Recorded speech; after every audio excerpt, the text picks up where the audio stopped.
I am Mukund Karwe. I was an international student at Rutgers, and now I am a professor of food science and the Dean of International Programs at the School of Environmental and Biological Sciences. This is my global story.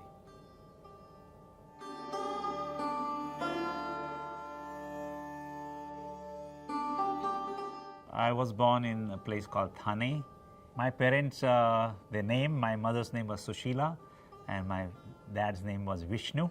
I have one older brother who is 10 years older than me, and I had a sister who is 5 years older than me. Unfortunately, she passed away about 8 years ago. I'm Vatsala Karwe, a Rutgers alum and Mukund Karwe's wife. He was the most beloved sort of child because he was the youngest in the family, in the joint family. Everything was taught to me, including math, science, was in the local language, which is local to that part of India, which is called Marathi. I am Karthikeyan JS. I am a PhD student working in Dr. Mukund Karwe's Food Science Lab since 2010. There are multiple projects going on simultaneously. Either it can be UV processing, plasma processing. He's reinventing himself, trying to learn new things so that he can connect to the students more. I'm Deepthi Salvi. I'm an assistant research professor in food science at Rutgers School of Environmental and Biological Sciences. I help guide the research being done by students in Dr. Mukund Karwe's lab. I think his leadership style is all-inclusive. Dr. Karwe likes to be very clear, or it has to improve the value of science. About 6th grade or 7th grade, I had a fantastic science teacher. Her last name was Mrs. Vaidya, who used to do live experiments in the classroom. I think she had a huge impact on me, so much so that I'm still in touch with her.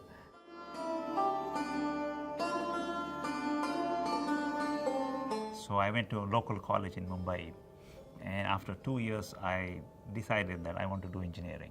So I decided to appear for the entrance exam, as it was called, joint entrance exam, and they would take only top 1,000. I was lucky that I had a very good rank. I was nationally ranked 78. I chose to major in mechanical engineering at the IIT Bombay. There everything was done in English. So overnight I had to change my thinking from my mother tongue to English.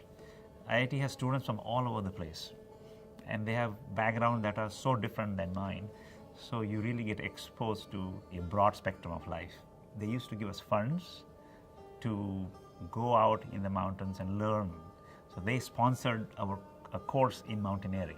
Then I became a secretary of mountaineering club of the IIT, and that taught me a lot of leadership skills and the organization skills. And I had a tradition of taking all my students from my lab or from food science every year at least once to one hiking trip.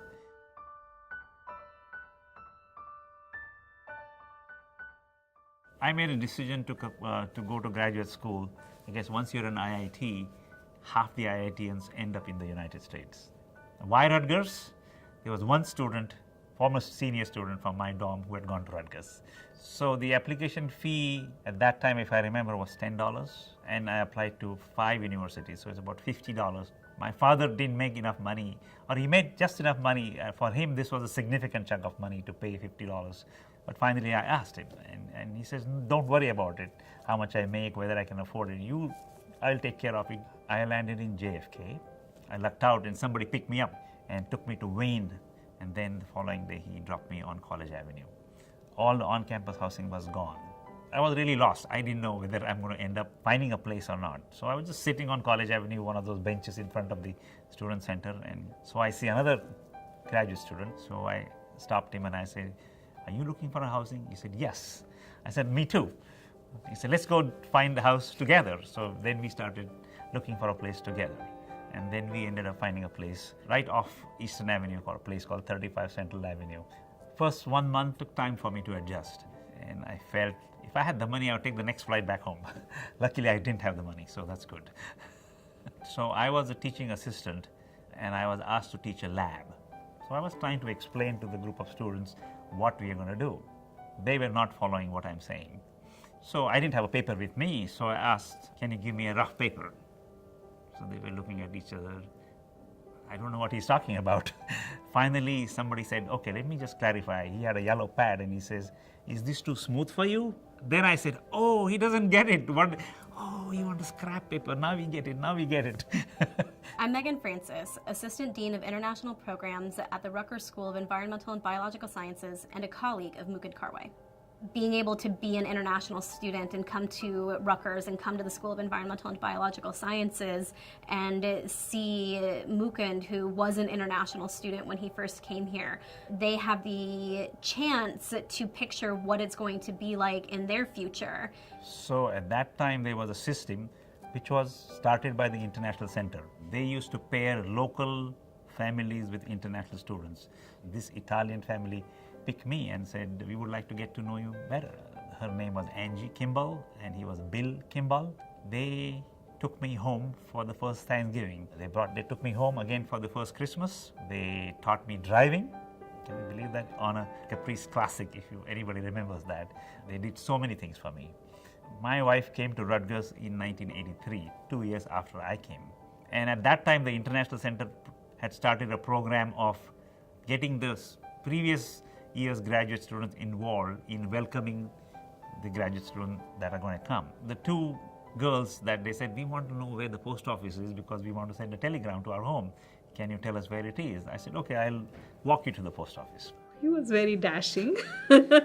He had the beard and the mustache, and he was very personable. He was very friendly and outgoing. She needed some music to dance to, and I happened to have that music.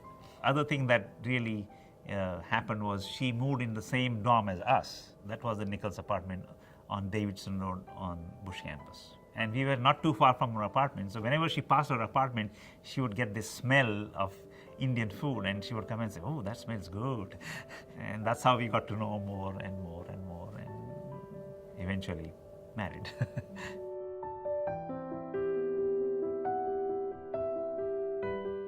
My advisor at that time, he said, I have a postdoctoral research position. Are you interested in it? I was married by then, and my wife also was doing PhD. So I said, all right, and I'm still hanging around. I have two sons. One of them was born, the older one was born in Nichols Apartments. The older one came to Rutgers, and the younger one, he didn't come to Rutgers. The amount of knowledge he has in food science just amazes me. Like, he likes to learn new things, and that's why he keeps exploring objects, and that's why he's dragging us along with him. What motivates me is doing research and passing it on to the students. It's unbelievably gratifying.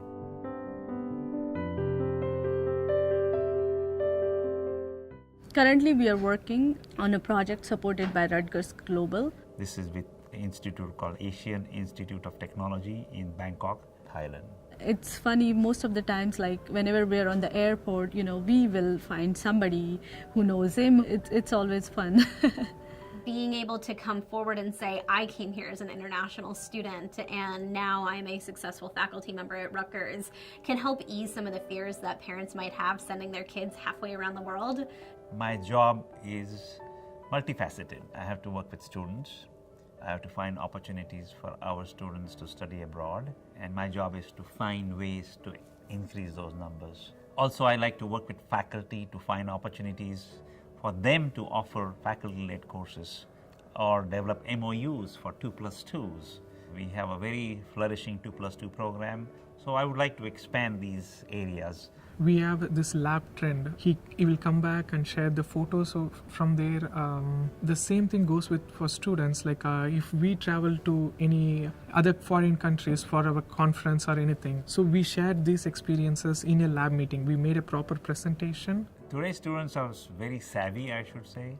They are ready to go.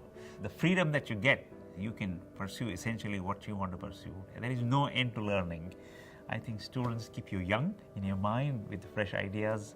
Even after I became department chair or I'm the dean, I'm not going to stop teaching. I have to teach. Being in the classroom is the most relaxing thing that I like to do.